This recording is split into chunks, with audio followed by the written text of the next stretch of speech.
Hey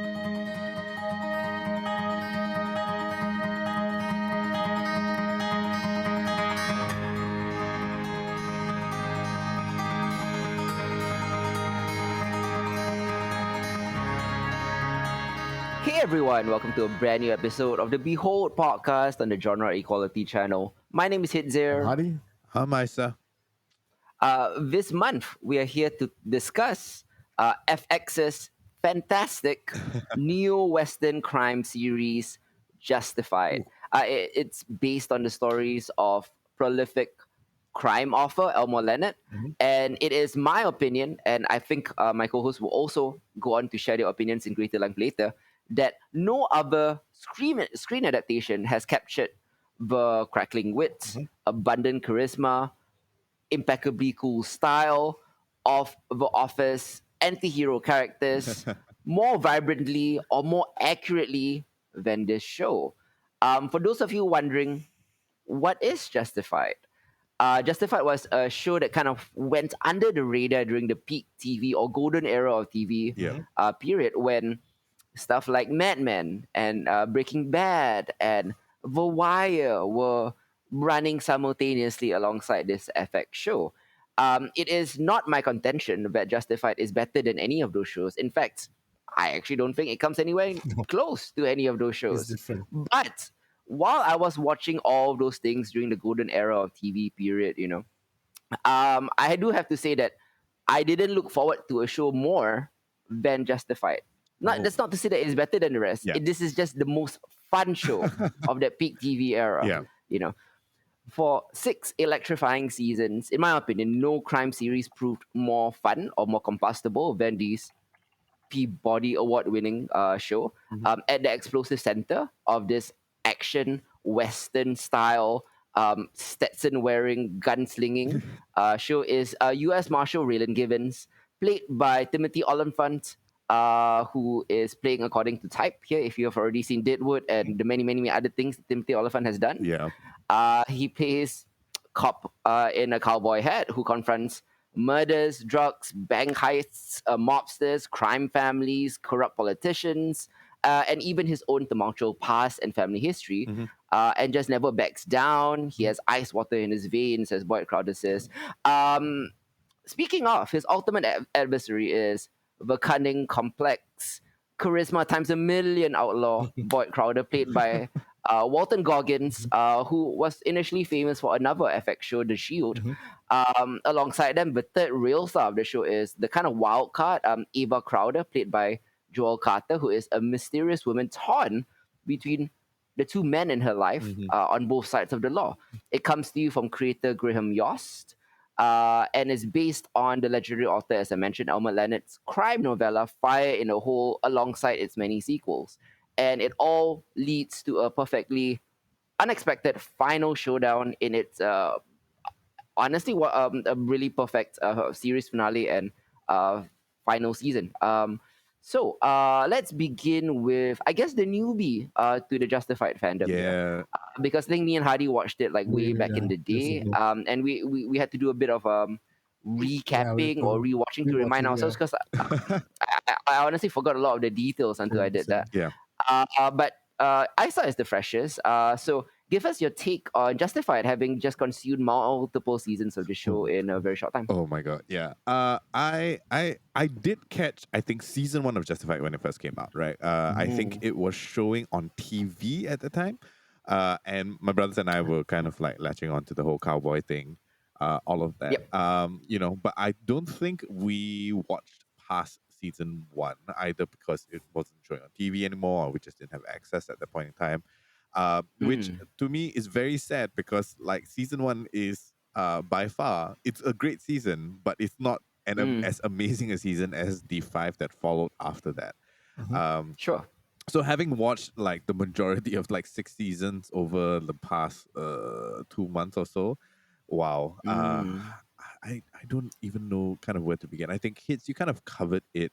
Like this show just oozes charisma, right? Like in terms of Mm. like whether we're talking about Timmy Oliphant as Raylan Givens, whether we're talking about Walter Goggins as Boyd Crowder, like the amount of sheer personality and kind of like well, in many respects, kind of star power that this series has gotten throughout all of its 6 seasons is kind of mind-boggling. Yep. Characters are well defined, and especially for like kind of the main three cast that you mentioned, like we really get to see a lot of very interesting character arcs. In particular, I think Ava has kind of the most interesting um turns, I guess, without spoiling anything necessarily, despite the fact that this should Her, be. her back and forth between good guy, bad guy in the middle. Yeah, and Yeah. it's interesting and reasonable, right? Like it's Mm. completely understandable for that. Yep. The interaction between the three of them, right? Raylan, Boyd, and Ava, to me is like the most exciting and investment that I had in the series itself, right? Like, great, we get villain of the season and all of that, which was really really fun. I think my personal favorite is character actress Margot Martindale. Margot Martindale. Neil McDonough is also pretty good too. Is also Yeah. really good. Yeah. So like we Yep. get a lot of like these good stuff. The dialogue is quick, it's snappy, and while I may not necessarily understand some of the cultural underpinnings of some of the quick witted to and fro and repartee that they have, all in all, like it's sharp, right? And it's quick Yep. and it burns, and I'm here for that. Um, Definitely. yeah, the as the seasons go on, I think one of the things I've noticed is, and we kind of talked about it on Sunday Hits, is that it is Justified follows its own rule set, right? And if they established it in season one, in all other universes, it is absurd. Just the things that happen in this kind of like two counties that we are looking at, Yeah. and it follows its own rules that and it doesn't care, but it works, right? And I love the fact that they've established it early and they keep to that the entire time. But just like the amount of quick violence, I guess, is the best way to kind of put it, and just like how quickly your life can end. It Yep. brings a lot of tension to the table, right, and keeps things constantly interesting. I don't think I've remembered a single fall in pacing for the entire series, which is insane to do that for 6 seasons, right? Um, so on and on, it's been a huge kind of ride, but I've also found it extremely difficult to explain to people why I'm enjoying Justified as a whole, especially why would you binge like 6 seasons of Justified in 2 months outside of reviewing it for the channel. Yep. Yeah, so maybe we'll be able to kind of like break that down a bit more for people as we kind of discuss, especially for the two of you who followed it while it was playing live. Yep. Yeah. What about you, Hadi? Give me your overall thoughts on Justified. Now that you've actually recaptured the fandom a bit, like 10 years later, right? Yeah, man. I mean, Yeah. the last episode was what, 2015? Correct. Yeah, and it premiered in like 2010 or Yeah. something, or 2009. Yeah. Exactly. So to Yeah. have rewatch some of the critical moments on the show, right? You first of all, I mean, I don't drink anymore, lah, but I always wanted a whiskey after watching this show. Yeah. Yeah. The way Kentucky and the counties of Kentucky is brought to life through these characters. It's quite well done. I mean, we have a certain idea of what rednecks are, Yeah. you Yeah. know, and this kinds of solidifies certain stereotypes of rednecks, Yeah. Yep. but at the same time gives a lot more nuance to that type of culture that we are rarely exposed to, lah. I think the dialogue plays a big part Exactly. in that, because a lot of the slick, fast-talking Yeah. criminals that we see from Pulp Fiction or whatever and things like that typically come from urban areas, right? Yeah. Or LA or New York and stuff like that. Yep. To see these criminals speaking in what I can only describe like hillbilly Aaron Sorkin scripts, it's quite amazing. Exactly. Especially for the smarter rednecks like your Boyds Boyds. and your Raylans, and we can name many of them. Yeah. Although there are a lot of dumb rednecks too. Yeah. But it runs the gamut of all of them. Sorry to interrupt. Sure. Continue, Hadi. I mean, and each family that's introduced, like the Crowders, for example, right? The first family that is introduced, it's distinct from the next family, like the Bennetts, Bennett. and then distinct from the Crows. Yeah. Each family has a unique kind of flavor to it. I mean, the Crows obviously are from Florida, and then they moved over, lah. Yeah. But the Bennetts and the Crowders. Bennets, the Givens, and the Crowders. You know, these three families that have this very Shakespearean kind of like relationship with one another. Yes. You know, it's kind of cool. Like it's really redneck Shakespeare. You know, Yeah. in that sense. And that's the beauty of Justified, that they make the landscape of this town that is dying, that's, you know, on its last legs, you know. However, always it's always trying to fight out of that, you know.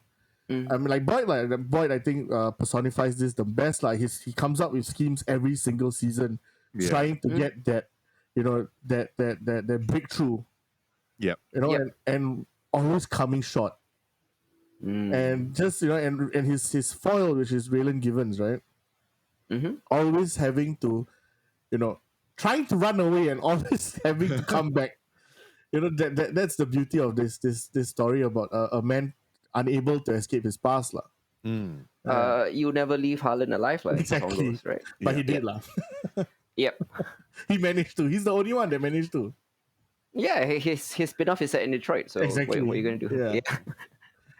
Yeah, okay, cool. Like, oh, sorry. Did you have any more thoughts before I continue? No, go ahead. Okay, so yeah, I got hooked into the series twice.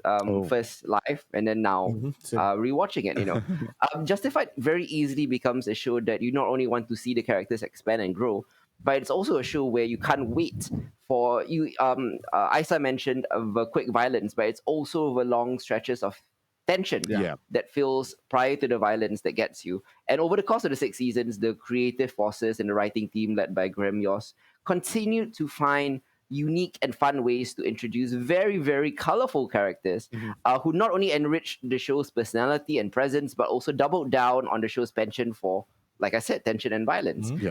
It's a series that is, in essence, a modern day Western, which is why I call it a neo Western. Yeah. Justified continues to wow me by coming up with unexpected ways to see our beloved heroes and villains not only switch sides, earn our sympathies in different ways, Yeah. but they always manage to end up in some sort of elaborate Mexican standoff between 4 or 5 different competing factions in every season. And it never ever feels like too convoluted, like you could follow all the strands or the motivations of each villain or each hero or each anti-hero. You know, Justified, all it needs is some like Ennio Morricone music, right? To make it just like a real Western, you know? Yeah. Perhaps the most endearing thing about Justified is the continually amazing work from all the lead actors. We mentioned Timothy and Walton and Joel Carter and all of that, but everyone else is actually really good. Even the side characters like Rachel and Tim, who were probably the most underused, but whenever they were used, they were really, really fun. Chief Art Mullen, the perpetually frustrated boss of Raylan Givens, is also really... yeah, you know, and his frustration at Raylan, especially when he breaks and doesn't trust Raylan anymore, is totally understandable. I wouldn't trust him either, you know. Along the way, we got to know and enjoy the presence of other great actors and actresses, you know, including Natalie Zia, the on-again, off-again love interest Winona, Patton Oswalt as Constable Sweeney, Gia Burns as the hilarious, I want to call him villain, but he's mostly comedic, Win Duffy, he's amazing. Jeremy Davis, who you might know from Lost. Dickie Bennett was really cool as well. David Monier, Johnny Crowder, Damon Harriman as Dewey Crow, another standout. Raymond Barry, that's a sad story too. Raymond Barry as Raylan's father, Arlo, a great performance also. Mikati Williamson as Elstein Limehouse, another very, very good villain. Then you have the seasonal villains, like you said, like you have Sam Elliott, the great Western actor Sam Elliott playing a villain for a season. You have MC Katie, you have Neil McDonough, who I mentioned, also playing a villain for a season. The standout of all the seasonal villains is, as both of you have already rightly pointed out, character actress Margot Martindale in her Emmy-winning performance. You know, probably the weakest of the seasonal villains is Michael Rappaport and his terrible Southern accent. A man who pretty much got famous of his Boston accent. You know? Even though it's New York, right? Yeah. Yeah, I'm sorry, yeah, his New York accent, right? And he got famous of his basically like the Eastern Seaboard guy, trying to play this so against type character, which failed hilariously, Agreed. but okay. You got to see a very, very, very young Caitlin Dever as Mm. well in one of her first breakout roles. You Yeah. may know her from Booksmart and things like that. Unbelievable, a show on Netflix, stuff like that.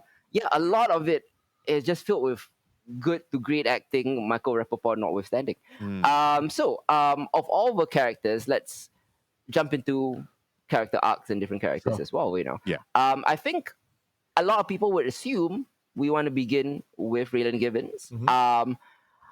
Raylan Givens is like the Batman to the Joker in The Dark Knight. In what way do I mean? In that, like, he's a great hero. He's just constantly outshined by the Joker. In this case, is Walton Goggins. Yeah. Uh, a perfectly cast hero needs a perfectly cast antagonist. Mhm. And wow, did Justified get that?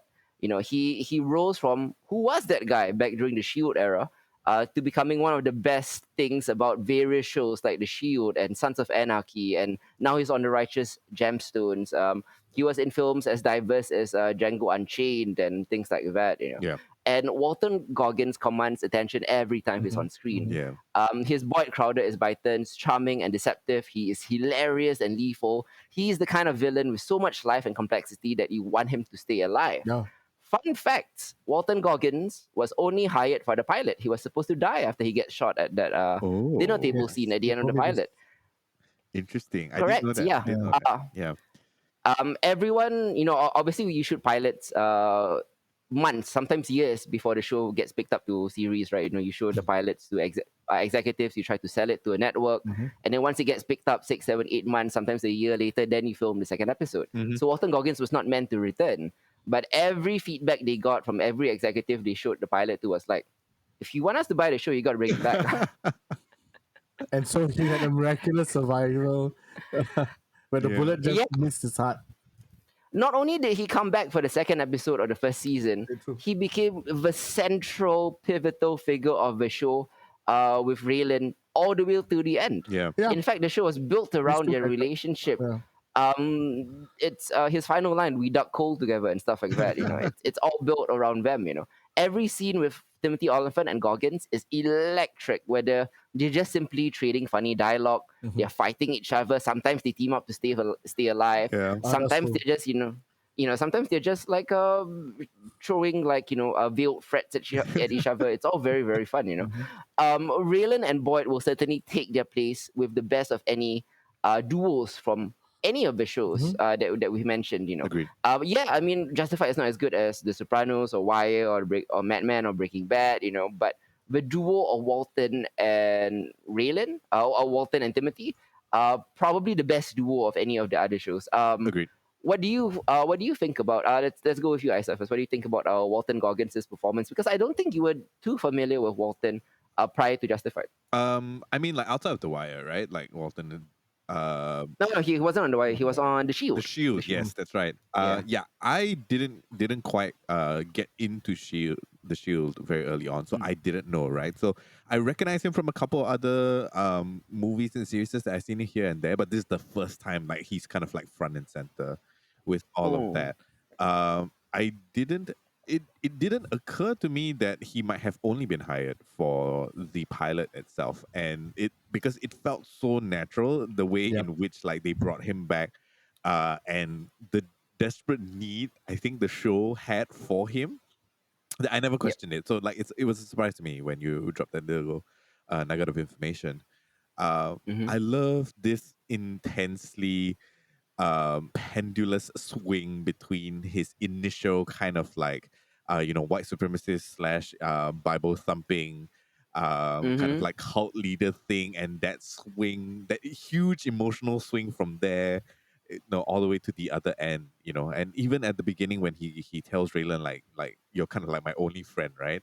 Like he Yep. fully meant that, and I feel all the way and at season 6, right, that kind of like tenuous relationship, there is truth to that, like on some level Boyd Crowder truly believes that Raylan Givens is his only friend. Yeah. As bizarre as that sounds, and with everything that's happened over like the episodes that we've partaken of, it's kind of mind blowing to be able to keep that there despite this entire uh huge kind of like character movement through 6 seasons. On top of Mm. that, like I think the Batman slash Joker dynamic is kind of spot on, right? Like there's so many times where Raylan just barges into the bar and like Yep. starts beating on him. And that feels Yeah. so much like early like animated series Batman, right? Yep. Where that happens to Joker like all the time. Like Batman just comes in, pummels him for information, and then leaves, right? Mm. And I really, really love that. Everything that they do together, like you said, is electrifying. Is absolute. You can't help but not watch the possible train wreck that might happen. But I think for me, a lot of the time, it's the moments that Boyd Crowder has with smaller characters that really Mm. speaks to the weight of his character and personality within the story itself. That is kind of mind blowing, right? How he manipulates, how he persuades, and how he intimidates these people around him using the weight of his family's criminal legacy, using his charm, and just using like the frightful. I wouldn't say trigger happy necessarily, right? But just like how he crafts his threats is Mm. terrifying and immediately magnetic, and it's so hard Mm. to look away from Boyd Crowder whenever he's on screen.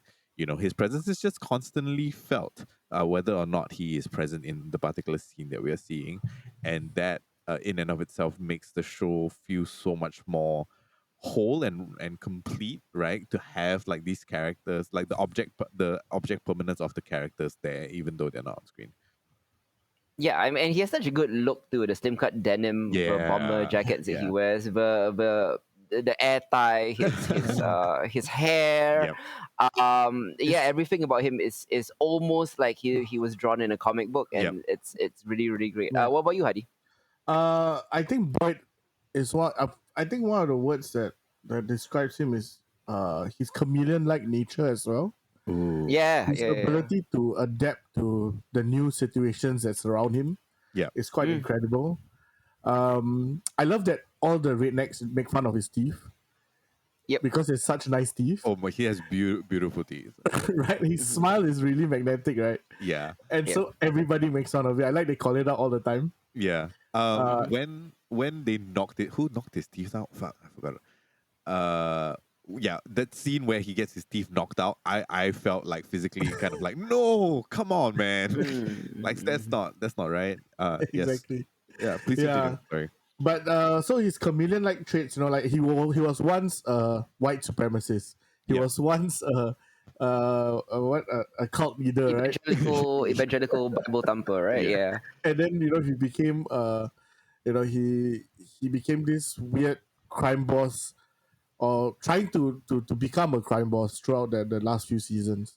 yep, Mm. But how he interacts with all the criminal elements that try to take over Harlan yeah, Mm-hmm. is the thing that I think brings a lot of interest, because what's I think Boyd is really Harlan County himself. You know what I mean? oh, Mm. Like that's the the embodiment. he knows the county so well that those criminals that come over and try to take over never succeed, because they always try to work against Boyd in the end. Yeah, Mm. Yeah. Yeah. And that's something that Boyd always has up his sleeve, lah. Is that as long as he's in Harlan, he'll be safe, lah. mm, You know? Yeah. His home court advantage, lah. Yeah. Like all the Yeah. people, they bring all these like mercenaries with like all this training and all that, all dying, within seconds. So yeah, Mm. the mistake that a lot of the criminal elements that make the Michigan Mafia to Sam Elliott's character Mm. from Montana, all mm, they make To even the Dixie Mafia, yeah. yeah, all they make the mistake of trying to come at Boyd in his home court. Lah. Yep. Yeah. yeah, He was smaller. He had less resources, but he Exactly. was smarter and he knew the terrain, lah. And the only people that could take on Boyd were the people from Harlan. One, Raylan Givens, and the other one, the Yep. black guy, the Limehouse. Limehouse. Yeah, those were the Yep. only two guys that Boyd could never actually beat. Lah. mm, Yeah, yeah, Yeah. yeah. Walton Goggins' charismatic performance as his villain and the complex push and pull of his relationship with Raylan is, I think, ultimately what made the FX series the acclaimed drama it came to be. yeah, While more conventional villains came and went each season, Boyd was a constant presence, as you mentioned, whose placement on either side of the law from Raylan formed the connective tissue of the series. He almost sometimes, most of the time, functioned as the secondary good guy, keeping out the other bad guys from Harlan, like as you mentioned. He is clever, he's ambitious, he has the ability to outsmart almost anyone. Yeah. A certain cigarette pack is one of my favorite moments of him. True. Boyd made Raylan better by forcing him to keep up. He could be friend or foe depending on the particulars of the situation. And the shared history between the two men and their ongoing battle of wits is what propelled the series to its heights, resulting in the show's, as I mentioned, emotional final scene. But although Raylan was motivated by Boyd and his nefarious actions in or around Harlan County, Boyd's complexity was more often revealed with his relationship with Ava as well, as it infused Yeah. his character with just enough humanity and compassion to remind viewers that he was a complex man with dreams of his own that couldn't be defined by any one action or label, supremacist, evangelical Bible thumper, etc. Yeah.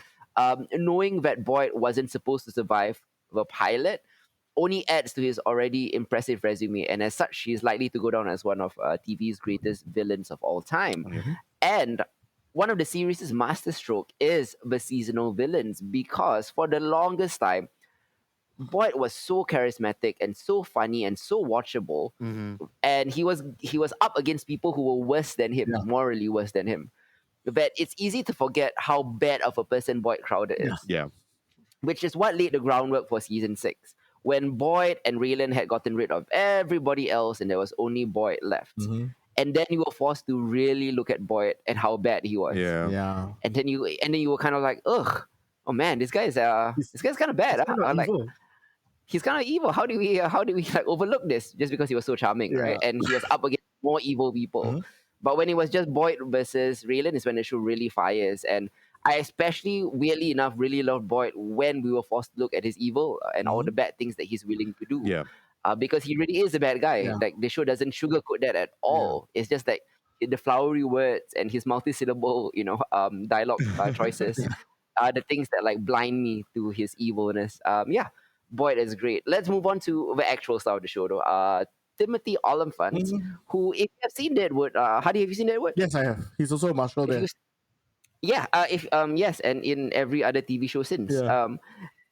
Including in a galaxy far, far away. You'd be hard Oh pressed shit, to he's also find a a marshal there. Yeah, you're right. Yeah. you'd be hard pressed to find a cooler leading man than Raylan Givens. His combination of the Timothy Olyphant's innate laid back charm, Raylan's proficiency with catching and dispatching of bad guys, and the now classic witterisms bequeathed onto his modern cowboy by the show's excellent writing staff, led to one of the best TV characters of the early 21st century. And Raylan was far from perfect, of course. His indifference to muddying the waters in the pursuit of justice is what landed him back in Harlan in the first place and caused many, many, many headaches for his colleagues at the marshal's office. Meanwhile, his anger, which is a lifelong companion and the result of his upbringing with Arlo, and his inability to change his stubborn ways ended his relationship with Winona on multiple occasions. And yet, you can argue all of this is actually what made Raylan a great central character. Not necessarily a good co-worker, not necessarily a good long-term romantic partner, but he plays the job of the swaggering hero well. He rattles off brilliant wisdom about assholes while still getting the job done. Basically, he's the man you want on your side in a firefight. Yeah. Not necessarily a fist fight, but in a firefight. Because the show establishes him as a terrible hand-to-hand fighter, which is fine. You got to have a weakness, and he just can't fight hand-to-hand. It's okay. As long as he has his gun, he's cool. And he has ice water in his veins, as Boyd Crowder says. What do you think about Raylan? Isa, since you didn't watch Deadwood. Yeah, so I haven't watched Deadwood. So I Same. didn't get like any kind of establishment for that. Like to me, because at that point in time I only watched one season of Justified, right? Like Timothy Olyphant, I keep thinking him as agent. Oh no, I forgot. How do you help me out? Assassin. Yeah, what did you say? From where? The Bold Assassin, Timothy Olyphant, the movie. What was that? Oh, Agent Hitman. 47? Is it 47? Hitman, Yeah, yeah. Agent yeah, 47. Yeah, Hey, so not like bad, you'd say. yeah. So like that kind of like to me at the point was kind of the standout role in my mind, right? At least, right, that I've Sure, seen yeah. him kind of in. And like that has completely been replaced, right? Like it's very hard for me now watching anything that he does from here on out to be anything but Raylan Givens in cosplay. It feels like, Mm. you know. I love the fact that Raylan basically plays the straight man as far as like all the shenanigans that go on in Harlan County go about, right? Like Mm-hmm. he's quick talking and smart talking and like again eyes in his veins and all of that jazz, right? But it feels very much to me, at least, that there were so often times that he's just out of his depth. You know what I mean? But he Yeah. never loses Mm. his cool, despite the fact that like the situation itself beggars belief. Yep. Regardless of who he's dealing with, which villain of whichever season he's dealing with, whether it's again having to deal with Boyd or having to deal with this complex relationship with Ava as well, you know, or the Mm. fact that he becomes a father and all of those things, right? Like he constantly he's put in situations that is out of his depth, but he never shows it, and that to me is both like the charm of the character as well as the frustration with the character as well. They're all there. You don't often see Raylan feel feelings, Mm-hmm. right? But Mm. and because of that, when he does, in those rare moments where we do get to see a scene like that, right? Like it hits pretty hard. You know, and it makes it like so much more interesting and more complex in Mm-hmm. a series where like so often the villains feel like the star of the show.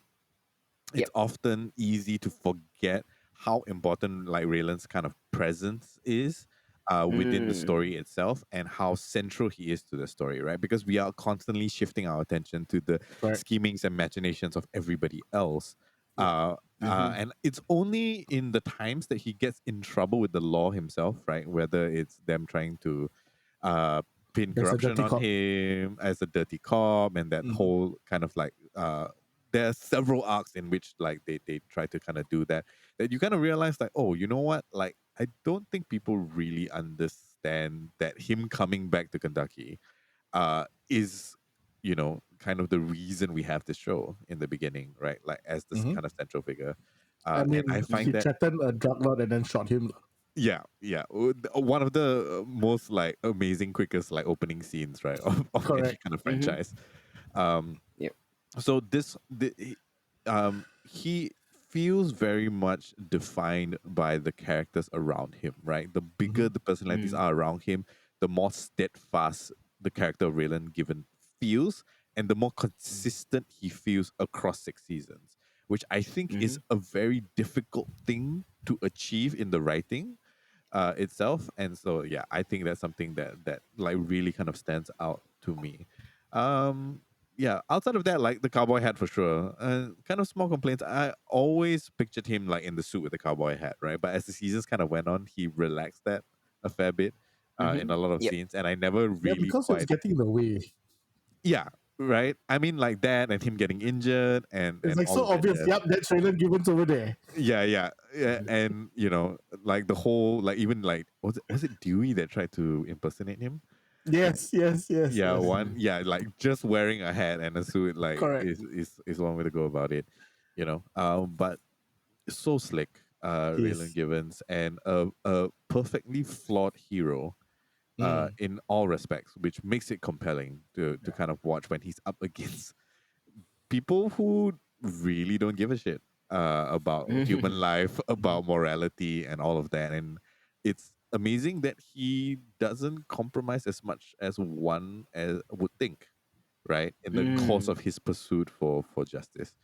I'm Mm-hmm. glad that he stopped using the line that it was justified very early on, because Yep. that would have like made the series a lot more difficult to take seriously. Yeah, Yeah, correct. as we went along. Ye- But that mm, Yeah.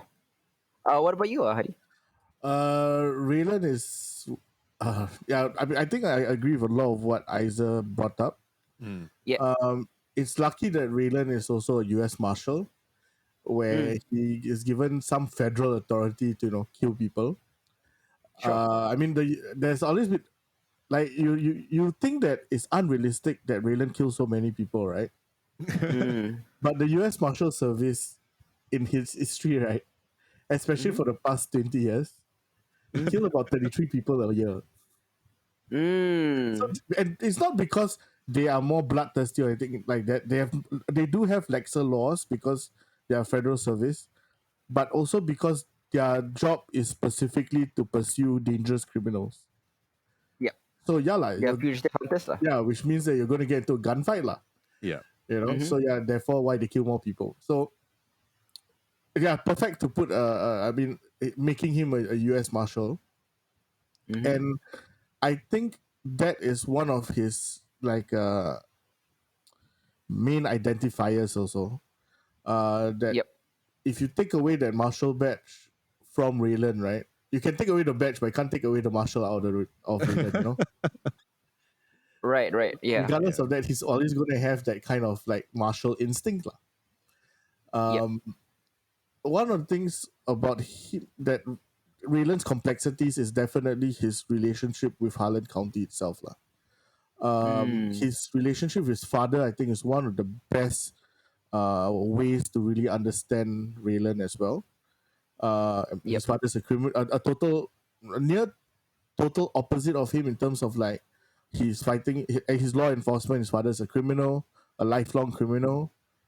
However, there was both men suffer from that weird anger issue.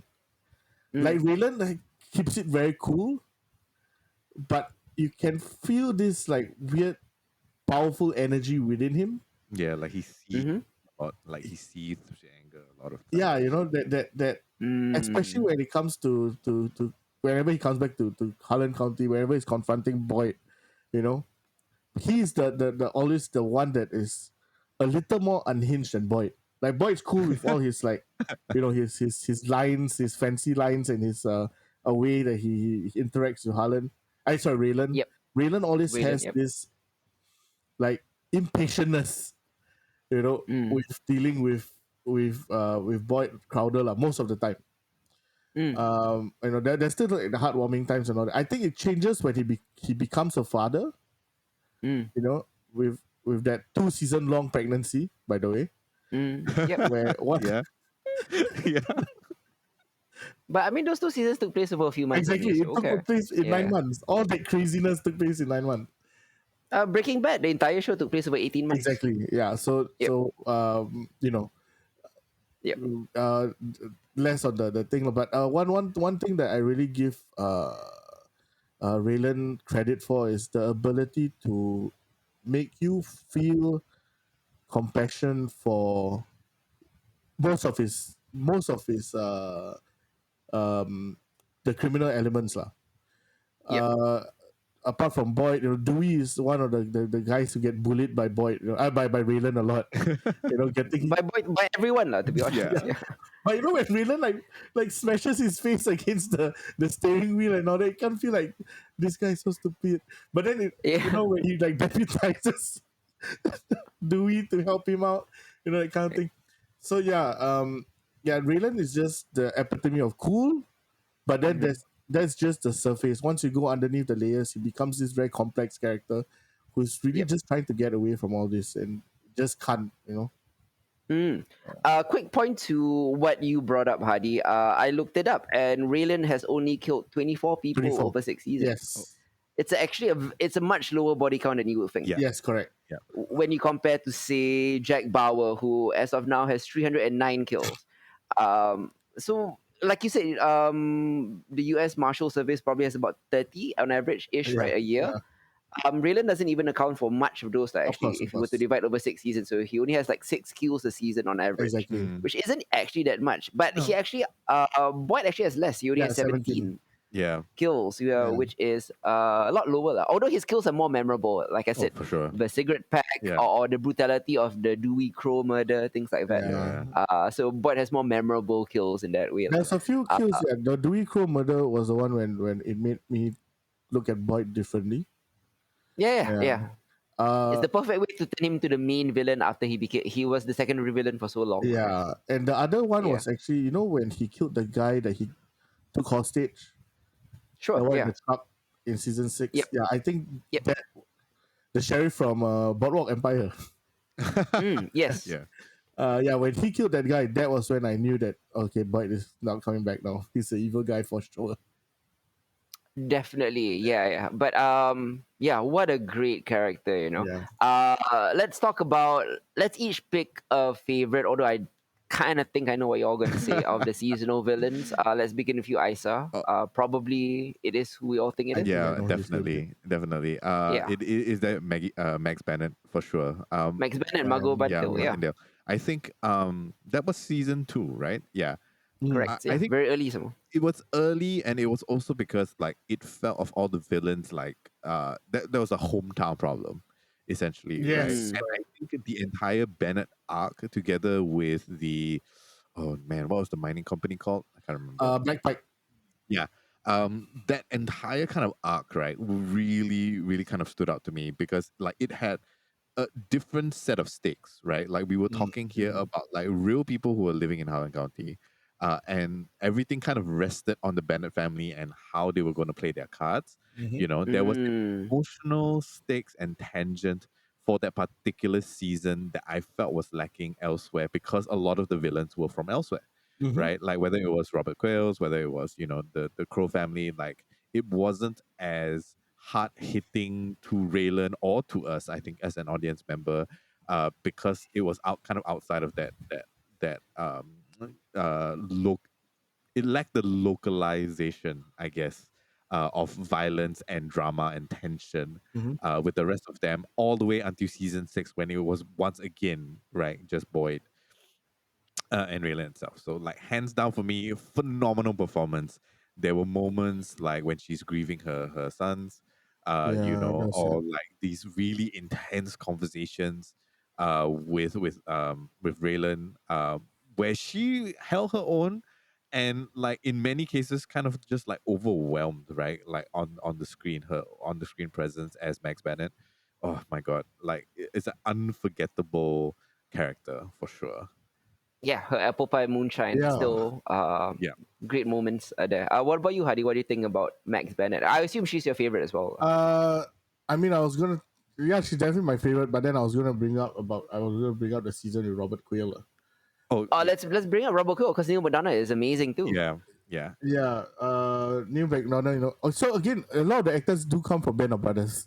yeah, yes. Over Yes, the Graham Yost was the showrunner for Band of Brothers too, who writes oh, no Justified. wonder lah. Yeah, Yeah, I was like, that guy's from Band of Brothers. That guy's from Band of Brothers. So basically, yeah. The writing team is from Deadwood also, which is why a lot of them are from Band of Brothers and and or they would. Deadwood. Oh my god, yeah. Now that you mention it, right? Yeah. Yep. So Robert Quayle was one of the first outside villains to kind of try his luck. Now that there was a vacuum of power, right? There was no more Crowders and no more Bennetts. Yep. Yeah, it Mm. was post that, right? If I remember correctly, Yes, correct. That's season season 3. 3. Yes. Yeah. Mm. So there was this vacuum, and he came from the Detroit mafia, trying to well, do stuff lah, you know, Yeah. sell Take oxycontin lah, territory. Absolutely. right? Yeah. Yeah. And then he obviously teams up with Dixie Mafia middleman Win Duffy. Win Duffy. Oh, another guy who I love. Although he Exactly. doesn't do much, but he's amazing. How did he survive all this time? I have no idea. Like, If we're talking everybody about, that works with Win Duffy dies as well. yeah, like There are two different types of like comedic reliefs. There's the Dewey type and then there's the Win type. Yeah, oh yeah, Yeah, and Win is equally entertaining. yeah, Yeah. yeah. So when he teams up with Win Duffy and tries to take over this space, right, in Harlan Yep. County. Yep. At first, he seems Put together. put Yeah. together. He's so like professional, like it's a man with a plan right there, yeah, and then making like these really good alliances and like, oh, okay, this seems like it's gonna work, Mm. and then just suddenly like he just loses it, like he loses the plot, Because of his addictions and stuff exactly like that. his weird ass addictions. Yeah. Yeah. I mean, obviously he has that cool undersleeve gun, lah, right? Yeah, the pop-up gun. Yeah. Which like when that guy cut off his hand. Yep. Oh, that was such a memorable way of going, lah. Mm-hmm. Yeah, but I think sorry, what's his name? Robert Quayle's character, right? Mm-hmm. He was the first to suffer from the whole that you cannot take over Harlan by Mm. trying to get rid of people that live in Harlan. yeah, Yep. And yeah lah. he should have learned his lesson, like, a big ass corporation like Black Pipe couldn't do it. Like you and your weird Dixie Mafia alliance and your Michigan Mafia, you think you can take on this, basically rednecks lah, that are all armed and they all know this land really well, who are mostly related to one another through like uncles and cousins and all that kind of thing. And soon enough, from being this totally like man in with a plan, he becomes he loses everything. He loses the confidence of his boss from and in the end his boss wants to kill him, and by the end of all of it, he basically again is a victim of being in Harlan too long lah. Where he sees himself getting his hand cut off lah. It's actually like Robert Quarles actually reminds me of like what if Howard Hamlin was like a crime boss at first, Okay. and then like the first half was like real Howard Hamlin, and then the second half it was as if like the way that Saul and Kim wrote Howard Hamlin towards the end, like suddenly he got addictions and stuff. And he became messy. What a memorable character and one of my favorite seasonal villains as well. I've already shouted out Win Duffy and his Winnebago, which is a recurring character there. But also I want to shout out his bodyguard Mikey, who is there as well. Mikey and his very, very great side characters there too. Of course, we cannot mention Max and everything without mentioning Loretta McCready, Caitlin Deaver as well. Now she's an underground crime boss, like a very low-key crime boss. She is always one of the best parts of every project she's involved in. And from season 2 onwards, she actually became a fairly recurring character, when Max Bennett killed Loretta's wheat farming dad and then took her in as a surrogate daughter until her final appearance in season 6, where she's kind of become this shrewd young entrepreneur with a wheat empire of her own. And there's so many great moments with her. Like for example, in the final season when Avery Markham, played by the great Sam Elliott, tries to kill her. She tries to cut a deal with him instead. She might have been young, but she was without a doubt one of the smartest, most resourceful characters of the entire show. Plus she had the entire Bennett wealth hidden. Yeah, you get to see like this young Boyd Crowder growing up in Caitlin Deaver's character. In a way, you're right.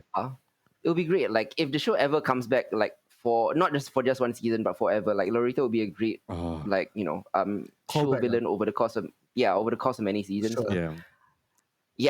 So many great things about it. Last thing I kind of wanted to talk about was the structure of the show, which I think a lot of people nowadays would not like. But keep in mind of when this came out, 2009 to 2012 and things like that. Format, right? This was weekly, and this show was also, I know this is a shocker for you all, episodic. Yes, it had long-running arcs, but most of the episodes, if not all of the episodes, could stand alone. Yep. Did you enjoy this aspect of the show, or did you not? Let's start with you, Isa.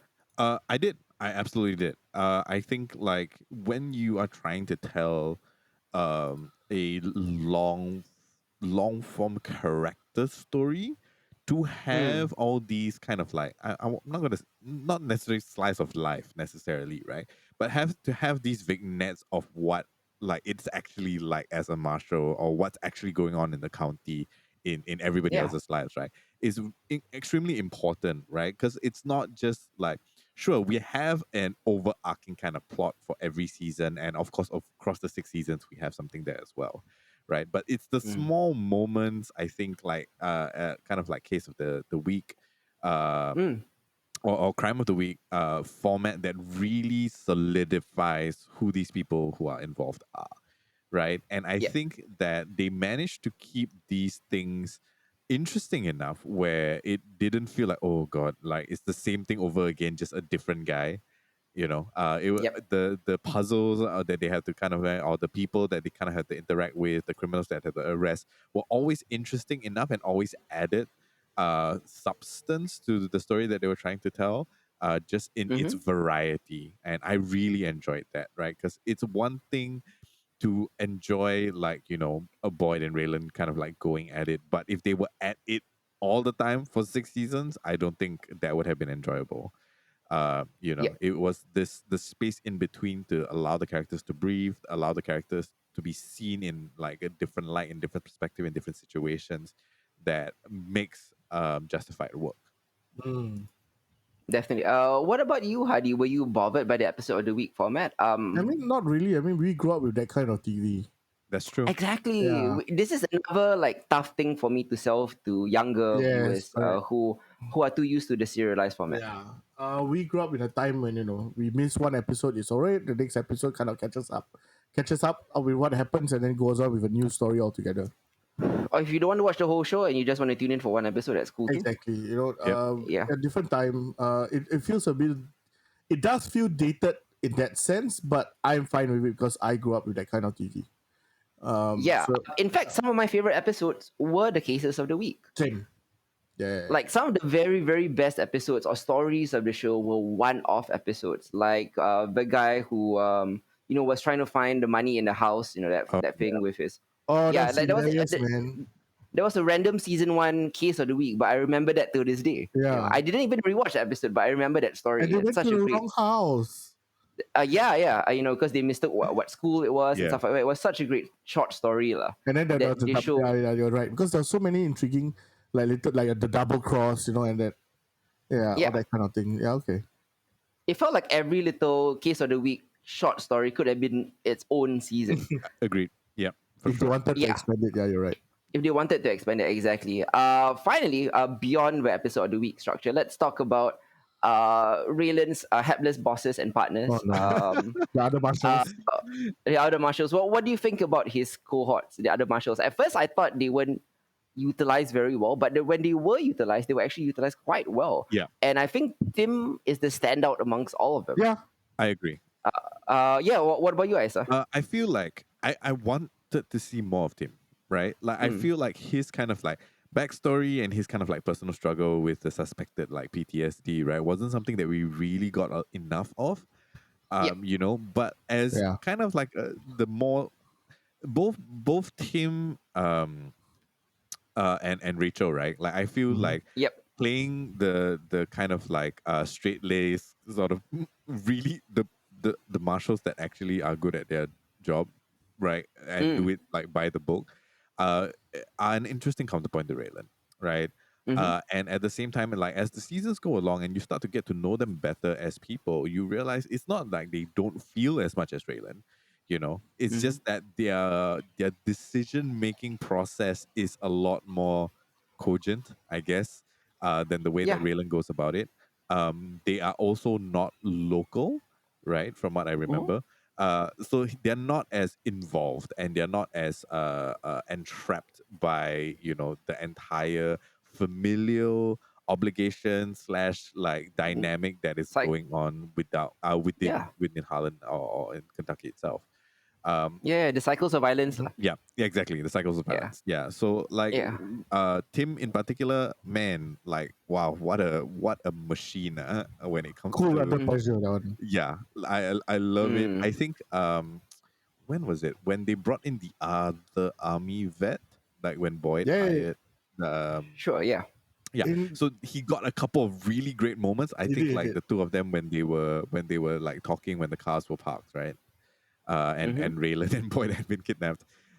Love that conversation. Like it is so telling of like kind of Tim's personality and kind of where he's from.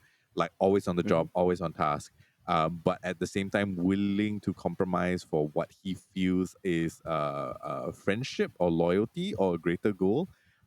Which I really, really like because it's in direct contrast to the kind of character that Raylan is, for sure. And then of course, Definitely. Yeah. Yeah. Sorry, continue. yeah, and on of course on the other hand, you have Rachel, who as like pretty much one of the few women of color in the entire show. Yeah. Yep. She brings on like super interesting points, like every time it comes up, or it comes up every time rather, right? Whenever like Raylan's riding with her, he's on desk duty and she just kind of drags him along. Like it must be incredibly hard, like living life in Kentucky as a woman of color in a position of authority, right? And I wish we got more of that, but it was unfortunate that he did. But what we got was sufficient for us to get a really good understanding of who U.S. Marshal Rachel Brooks is. You know. Yeah. Since I said I didn't bring him up, what about you, Hadi? What do you think about Art? His Yes. boss, the Art perpetually Mullen. frustrated boss, Art Art Mullen Mullen. Yeah. is such a like, oh man. At first he was so happy to have a marshal of actually he kind of took in Raylan when Raylan was at like was about to be fired from the marshal service essentially lah. Pretty much. Absolutely. Yeah. Right? And like at first, you know, it made sense to have someone from Kentucky to be in the Kentucky office. Yeah. Mm-hmm. But I feel like Raylan became a liability to him as the seasons went on. Yeah, for And sure. that Yep. frustration just keeps growing and growing. And remember when Raylan thought that Art thought he was dirty? The Mm. one because his wife went take the $100,000 from the Yeah. locker or something.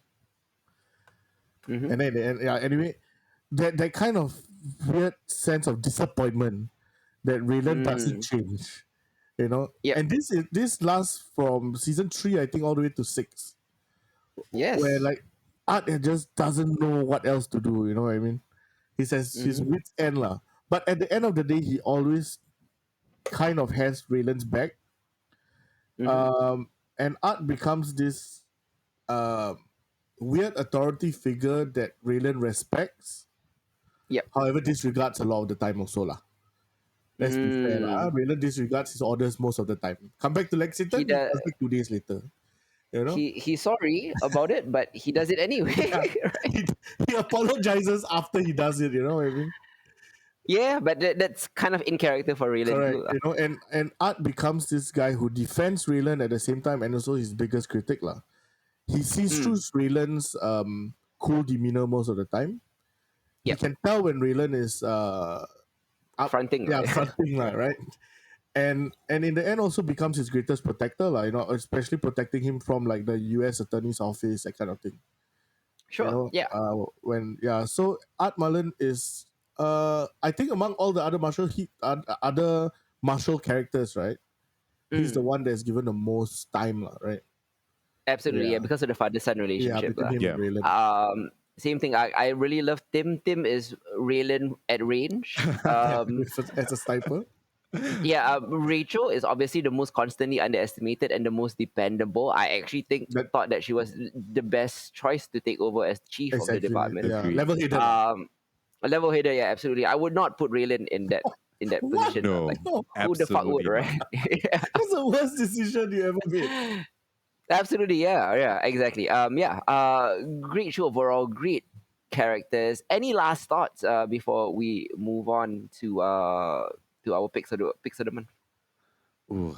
Um, I think overall Justified as a kind of like neo-Western, Mm-hmm. it works. It works so well. It delivers everything that you would expect from a neo-Western plus some on top of that, and Mm. that makes it kind of unique, right? Mm. Not that I've watched that many neo-Westerns, Yep. you know, but like in my mind, like it stands out because of its kind of unique world building and story building within what is, you know, a small locale. Not that Mm. Kentucky is small, but you know, you get what I mean. And Yes. like with A the very unique setting. Lah. yes, it is a very unique setting, and like I love the fact that you know they set up the rules very quickly and they played by those rules, as absurd as it is in real life, to kind of consider Mhm. those things. And because of that, and the consistency of that over the 6 seasons, it is no wonder that 5 out of 6 seasons have universal acclaim, right?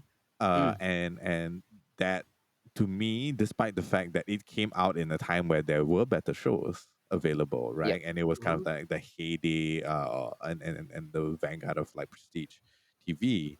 Mm. Justified is well worth a watch, especially if these thematic themes or the aesthetic of it is something that you know you interested in for sure. So Yeah. overall, like the last 2 months, like just binging through all of Justified has been quite a ride, and I really enjoyed it. Definitely. Hadi, last thoughts. Honestly, it's quite I mean, it's one of those easy to watch shows just because it's not too complex as well. Yeah. It's a very Mm. simple show to just get into and just have fun with it. You know, you don't have to Yep. think so hard. You know, no complex storylines of like The Crown. You know, whatever lah. Um, Yep. yeah, it's a good binge. and you can take your time with it. You know, there's 6 seasons of it. It's a good way to kill time, lah. Yeah, Mm-hmm. and have fun at it, lah. Have fun while doing it, lah. Yeah, highly Absolutely. recommend it. Yeah. Yeah. Definitely. If you're not familiar with the showrunner, Graham Yost, he actually wrote Speed. Yeah, he did. Mhm. You're right. He wrote Broken Arrow. Oh, another one. That's a cool one. He did a show called Boomtown, which I really liked in 2002, which also stars Neil McDonough. He wrote, obviously, as I mentioned, Band of Brothers and The Pacific, the whole show. Yep. He was also one of the staff writers on The Americans, another show that we talked about Yes. recently. Yeah. So yeah, really great writer. Like I follow everything that he does. Every time there's a new project that comes out, I'm into it. He was an EP, And right? Americans? Sorry? He was an EP, right? Yes, he was one of the EP. Yeah, one of the hit writers of the Americans. Nice. Not one of the two creators, but he ended up being one of the. He actually kind of ran the last 2 seasons when the other two creators were off doing other things. Oh, Yeah. interesting. Yeah. Finally, how familiar are you with Elmore Leonard as a writer? The guy who started this whole world. He was actually involved in this TV production as well, right? Until his death. He wasn't involved, but Elmore Leonard has said in multiple interviews, which you can look up. He said that Justified is the favorite adaptation of his work, Oh wow. and there have been some great adaptations of his work. Have you guys seen Get Shorty? Mhm. Oh, Out of Sight was also based on an Elmore Leonard book. He had a very famous book called Rum Punch, which was adapted into Jackie Brown by Quentin Tarantino. Okay. 310 to Yuma was adapted multiple times into many great movies. Yep. It was also one of his books too. Nice. But of all those great adaptations, he picked Justified as his favorite. That's Although Justified changed nearly everything about his book. I guess he kept the essence of the character, lah. Yes, that's what he was like. He was like, yeah, it kept the essence of what I wanted to do. The details are different, Yeah. but it kept like what I wanted to do. Lah. Okay. So if you want to get a vibe for Elmore Leonard and how great he is, read or watch Get Shorty, Out of Sight, interesting. Rum Punch / Jackie Brown. Quentin Tarantino's, in my opinion, my favorite of Quentin Tarantino's movies. Mhm. Any of the 310 to Yuma movies are really good also. Yep. Okay. Yeah. Sorry, so go the ahead. new let's take a moment to talk about Primeval. Is that the new season that's coming out? Yes. Justified, City Primeval is the upcoming miniseries developed by the showrunners of Justified. It Yep. is a spin-off of Justified. It continues the story from Justified and takes inspiration from Elmore Leonard's novel City Primeval High Noon in Detroit. Mhm. Timothy Oliphant is back to star as Deputy U.S. Marshal Raylan Givens. Mhm. The story is Raylan Givens has left Kentucky for Miami, where he continues to work as a U.S. Marshal while helping raise his daughter. At the end of the show, they kind of touched on this. Mm. He soon finds himself in Detroit, pursuing the Oklahoma wildman Clement Mansell, who has been eluding the Detroit police force. So, yeah, that is the story for Justified City Primeval. What are your are you excited for this miniseries? Do you feel like the show shouldn't have continued? I don't know. What are your Oh thoughts? man, I'm interested to see how it changes up because they change location, right? Yep. So I'm guessing there he's going to be like between Florida and Detroit a lot. Yeah. And that's going to be a case. Raylan as a full-grown father will be Mhm. fascinating, I think. Mm. So I'm curious to see how it kind of goes as well. I'm curious to see if they have a Boyd-like character for that. Or if they just bring it Boyd. Or if they just, I mean, if they do, then amazing. Like Boyd also goes to Detroit, that would be amazing. Yeah. I think. Or I he think serves as a Hannibal type character, like him as Clarice and him as, he'll go to prison to visit him. It will be such a missed opportunity if they don't bring back Boyd at least for one episode. Yeah, I agree. So I'm extremely curious, but I think a lot of it is dependent on the execution, right? With so many things like we've said multiple times, like being about Harlan and being about Kentucky. It will be interesting to see Raylan as kind of like a fish out of water, I guess. Or a man in a new scene. So like we'll see how that goes. I'm curious at very least. But he has worked Florida before, and he has worked Detroit before. In fact, some of the minor villains came from Florida and Detroit, and it was people from his past and stuff like that. So not entirely new. Yeah. We'll see. I'm definitely curious, and I'm definitely excited to get more. But whether or not it achieves what it has achieved with Justified, Mm. OG is a different thing. Yeah, we'll see. Well, what about you, Hadi? Like, are you interested in watching this new I show? am, because first of all, it's just a mini series, right? So it's just going to be one season most probably. Yeah, 8 episodes. It's just it will be adapting one novella, and Ah, that's it. that's fine. I'm definitely looking forward to it. And it is from. It's gonna take a book, right? City Primeval High Noon in Detroit. That's what it's called, right? Correct. Yeah, the eight episodes will be based on that one book. Okay. Yeah, I'm definitely looking forward to it then. Mhm. Just because it's just nostalgic, lah, I guess. Yeah, Yeah. yeah, yeah, a little bit, right? Yeah, Yeah. and I think the villain is being played by Boyd Holbrook. So you're Mm. getting a Boyd, just not our Boyd. No, yeah, he's playing Clement Mansell, Yeah, but his real name is Bart the guy Holbrook, who you with may know from Corinthian. Logan and Corinthian, things Yeah, like that. Yeah, yeah. yeah, So yeah, actually, yeah, I'm looking forward to it. Then can't wait. Just to I nice. just want to just have that feeling of watching a new Justified. It's been a while. Yes. Yeah. Before we wrap up the Justified talk, did you guys ever watch Karen Cisco? Karen Cisco. No, I don't believe No. I have. Do you know who Carla Gugino is? The mother from Yes, Haunting of yes, Hill yes, House yes, Yeah. and yes. stuff like that. So, Karen Cisco was a show also based on a book by Elmore Leonard. Karen Cisco was also a U.S. Marshal. She exists in the universe of Justified, lah, Oh. yeah. So there was actually a Karen Cisco slash Justified crossover in a couple of episodes here where Carla Gugino plays Karen Cisco in Justified. Mm-hmm. So for fans of Karen Cisco, you might want to check out Justified. And anyways, because hey, the lead character from that show Yeah. is in Justified. Yeah. Yeah. Oh, Yeah, I don't know whether you guys remember the couple episodes that Carla Gugino guest starred in Justified Yeah. as another U.S. Marshal. Yeah. Yeah. I remember oh. those were pretty. I mean, there were.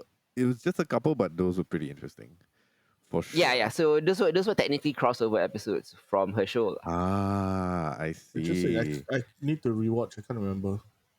Yeah, yeah. But like even her as a book character does exist in the quote unquote Justified universe. So it totally makes sense to bring her in from her own show. Interesting. Anyways, yeah, that wraps it up for our talk about Justified. Let's go on to what's making us happy this month. Let's begin with you, Isa. What's making you happy this month? What have you read, watched, or Ooh. listened to that's been keeping your interest? Yeah. As far as like reading goes, I've been making a list every time Hits has done a book recommendation. I am currently making my Mm, way through. I just got done with the Song of Achilles, Madeline Miller, and I just started Madeline on Miller. Cersei. I am having a Wonderful. whale of a time with those two, harking back to my younger days when I had kind of like uh, um, a Greek kind of like historical fiction period as well. Like Yeah. wow, Yeah. and I love Madeline Miller's writing style. What a great recommend! Thanks, Hits, for that, for No sure. worries. So that has Yeah. been making me incredibly happy. It's been what I've been doing on my transits and things like that. So that has been great. As far as for kind of like watching things, a lot of my time has been taken up with with watching Justified. Yeah. Justify so far. Yeah. But no, in the other moments, of course, I need to prep for next anime corner. I want to Mm, give a shout out to maybe a strange pick. I don't know where it stands in the ranking for the recommendations that we'll do later on. cool. Cool. But Gundam Witch from Mercury is actually Mm, one of my favorite animes that are going on right now. It is showing Oh, on Netflix, mm, and the episodes come out weekly. This is the first mm. time that it's not the first time that Gundam has adopted a kind of like different genre in order to tell like the similar story. Like I think Iron oh. Blood Orphans is similar, but this is the first time that the Mm. Gundam universe tackles high school. Is it? Oh, Uh, yeah, they do. Yeah, yeah, yeah. You're yeah, right. they tackle high school, right? And it is They're basically training fascinating. in a school. Yeah, it's fascinating to see all the large thematic things that Gundam is known for, like capitalism and war, Hmm. and factional intrigue and all of that play out within a high school itself. Yeah, I love yeah, it. yeah. The music is fantastic. The Gundam designs are great. The characters are interesting and nuanced. And it's the first time in a while that I've been disinvested in a Gundam story outside of the fact that I grew up with many of the series. Mm. It's an interesting risk that they've taken, and I think it is paying off. We're halfway through that season. It's on Netflix if you want to check it out. And of course, I'll go into more detail about it when we wrap it up in Anime Corner in Genre. a couple of episodes. Sure, sure. Nice. What about you, Hadi? What's making you happy this month? Only two things. Okay. One was a BBC release. It's called SAS Rogue Heroes. It's about the SAS, I Oh. guess. Yes, it's a historical drama about the creation of the SAS during World War II, lah. Set in Egypt and all that. Yep. It's a quick 6 episodes. I don't know. They all released all in one time. Okay. So yeah, you can catch it on BBC, that BBC Plus thing, Awesome. that BBC service, BBC One. Okay. What's your other recommendation? The other one is, I finally got the name right. Bob Hart's Abishola. Okay. It's a sitcom where this guy falls in love with his nurse. It's been running for 4 seasons now. So currently it's the 4th season. I just discovered it. It's a network sitcom lah. Okay. It's a cute. I mean, it explores multiracial love. Explores certain themes of immigration or immigrants living in America, that kind of thing. In a comedy setting lah. Focus on Nigerian immigrants lah. Interesting. Yeah. So this white guy that marries a Nigerian woman who was his nurse. Yeah, and stuff happens lah. It's funny lah. It's cute lah. Yeah. CBS sitcom has been running since 2019. Interesting. Okay, Yeah. sorry, I was just reading the wiki. Yeah, there you go. Nice. Yeah, All right. For 4 seasons really. So those are the 2 things lah. Where can we watch it? CBS? CBS? Okay, cool. Yeah. Yeah, or if you don't have CBS, I mean, I think you all know where to watch Yeah lah. it. Yeah, sure. Just, Yeah. Anyways, okay, my recommendations. Let's begin with TV shows first. Okay. Something that you both know. Mythic Quest is back for season 3. Yeah, first 2 episodes. yeah. First episodes are out. It is hilarious. The new dynamic between Iron and what's her name? Poppy. And now as co-owners of their own company Grimpop. is quite hilarious. Grimpop, yep. Their office is absurd. I don't know what to say about this. I don't know what to say about bro. Yeah. their fucking spaceship of whatever, right? There are no lines. Iron trying to find the toilet, that one.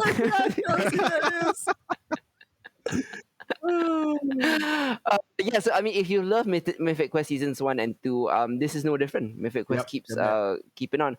Except that spoiler alert, I guess it's not so much of a spoiler, like it's revealed in the first episode. They killed off F. Murray Abraham's character. Yeah. But in the best way possible. It is, It actually leads to one of the best episode endings that Mythic Quest has ever had. So that's great. I don't know if you all have heard or seen The White Lotus last year. The White Lotus was a series set in a fictional resort called The White Lotus. The first season was set in Hawaii, and it explores class dynamics between the workers and the guests in the resort. Rich versus poor themes. The second season takes place in Sicily in a different White Lotus with a whole new cast. This time it explores the politics of sex, whether you are a sex worker working in or around the hotel, or just the girlfriend or boyfriend of a rich person. Yeah, just how the dynamics of sex affects relationships. So yeah, The White Lotus is a really, really great show by Mike White on HBO. Okay. Really good show. But the best show of this month comes to you on Amazon Freevee. I'm fairly sure you all have not seen this. It's a show called High School. It is based off the memoirs of Tegan and Sarah. What? So this is Tegan and Sarah's origin story in a Canadian high school. Nice. It is very My So-Called Life. If you've ever seen that 90s show, it is probably the most grounded and realistic and relatable teen drama out on TV right now, because I relate to everything that Tegan and Sarah does in the show, the decisions that they make, in a way that I cannot relate to, say, Sex Education or Skins or Euphoria, because I don't do what those kids do. Yeah, exactly. Like, I guess I do, but only as an adult. But because I never did that like at 15. Yeah. Like, I'm in my 30s now. It's okay for me to do that stuff. Yeah. But like, I never did. Yeah. So like when I was in high school, I was like Tegan and Sarah. So everything that they did, I totally understand. You're a nerd. A fucking nerd, just like listening to Soundgarden and Smashing Pumpkins or whatever, and like talking about music. So yeah, really, really great show. It's actually one of my top 10 shows of the year in total, and one of my top 5 shows of the second half. Really great show, and we'll talk more in depth about it once Isa watches this for Behold next month. Excellent. I'm looking forward to it. On the film side, I only have a couple of recommendations. One is called Elkaras, which will be shown at this SJFF soon. It follows a family who runs a peach farm Mhm. that will have to shut down because their land will be taken over by people building wind farms. Very interesting film. And secondly, and this is the big one, because remember how I was telling you, like, I don't foresee the worst person in the world being shafted from number one for Mm-hmm. 2022. Mhm. Mm-hmm. And it held that way for the longest time, up until November. Like literally on the 11th hour, After Sun is replacing the worst person in the world for me as my number one film for Oh 2022. wow. Oh Okay. wow. Okay. It is by a first-time director called Charlotte Wells, and it follows a father and a daughter on holiday in Turkey. Mm-hmm. It doesn't sound like much, but it will make you cry. Okay. And the father is played by Paul Mescal, who you may know from Normal People. He delivers a great performance here. It's basically about a child's memory, a woman's memories of a time as when she was a child. Her memories of a holiday she took with her dad one time. Okay. And now that she's an adult, she's trying to understand him because at that time she didn't think of him as a person. You know, when you're a kid, you don't think of your parents as a human Yeah. being. Yeah. But now that she is her dad's age, she's finally trying to understand what her dad was going through by revisiting memories of this holiday. Yeah, the film's called After Sun. It will be shown at SJFF very soon. Or if you don't want to pay like $30 to watch it as SJFF, it will be also coming out in January thanks to Anticipate Pictures at regular cinemas. So there you go. Nice. Okay. Those are our recommendations this month. We will be back very, very soon, in a couple of weeks actually, for Genre Equality 60. What stands out to you? What's most exciting in Genre Equality 60? 50th anniversary, man. That's right. Yeah, it is our 5th year anniversary. Yeah. Insane. That is very exciting. Yeah. Interesting. I assume Endor for you, Hadi, because you know Star Wars. Yes, of course. Yeah, I Yeah. would love to jump into that with Hadi Yeah. for Endor as well. I Endor have has some been thoughts. awesome. I have some thoughts, both good and bad. But It's not yeah, so we'll good. Keep we'll quiet. definitely. Mm. Yeah, actually, you know what? You are absolutely right. It is mostly good. I have to agree. So we'll jump into that for sure. Obviously, the biggest title for me is Black Panther: Wakanda Forever. Oh man. I've got some thoughts as well. Interesting thoughts. Yeah. For all of that. What else will we be talking about? Hits. Of course, I'm interested in Wakanda Forever, of course. Yes, Oh, and of absolutely. course, I'm interested in Endor, which, spoiler alert, I think is the best Star Wars TV show that's ever been made. Yes. But due to the personal leanings, how I grew up, what I read, the adaptation of Interview with the Vampire is the thing I'm most excited to talk Oh wow. about. Absolutely. I love this adaptation. It says fuck you to the source material many, many, many times. Mm-hmm.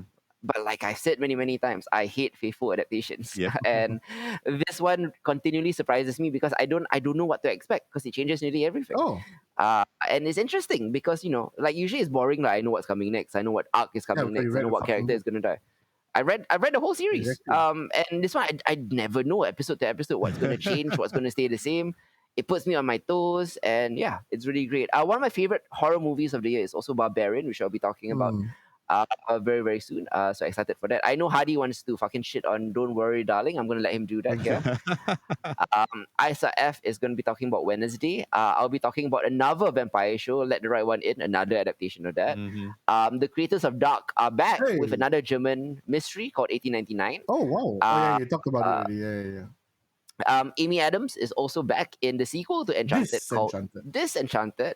Interesting. I'll talk about it as well. Isa will talk about a play that me and him recently watched called Blindness. Oh, And Hadi yeah. will talk about Mr. Midnight, Yeah. who he has a personal connection to, I I guess. guess so. It's a Netflix Singaporean series, which Hadi will explain what his personal connection to the show is. To Dando, this has been Hit Zero. I'm Hadi. I'm Isa. Goodbye, guys. Bye.